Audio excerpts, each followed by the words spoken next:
So I'm going to just run through and pull this stuff off. Adrian Gibson works a small plot of land in the rolling hills north of Knoxville, Tennessee. Like She's something of a novelty in American agriculture. Female and a minority, Gibson is succeeding in an industry dominated by white men. This is a nice melon. But new data from the U.S. Census Bureau suggests that may be changing. The number of minority farmers working American soil is expanding rapidly. The data also suggests U.S. farms are getting smaller. Gibson makes a living from her tiny operation by using the Community-Supported Agriculture, or CSA, model of farming. She raises food for a handful of contract customers who pay in advance. So we have 23 CSA customers.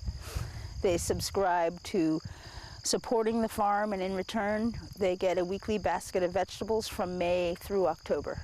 I always feel for that grit tape, so you're not popping through that. Nate Phillips teaches horticulture at Middle Tennessee State University.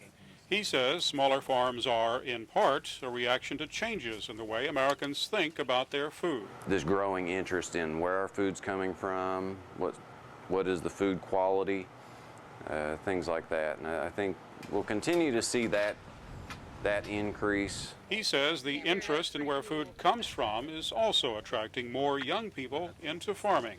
I'm seeing a lot more students from Nashville or the cities that are coming in that didn't grow up around agriculture, weren't from an agricultural background, but have that interest.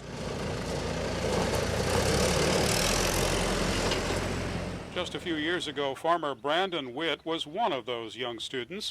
His family's 1,000-hectare, heavily mechanized operation dwarfs Adrian Gibson's tiny farm, but he's quickly adapting to the same customer trends.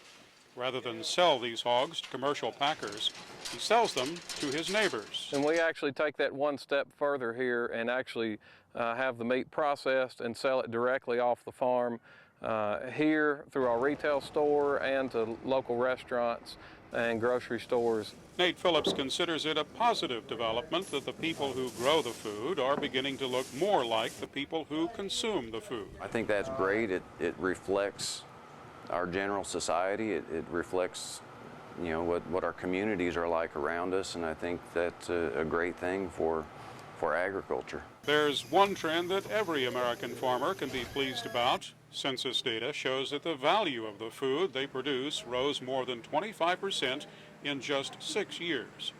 Reporting for VOA News, I'm Mike Osborne, down on the farm in Tennessee.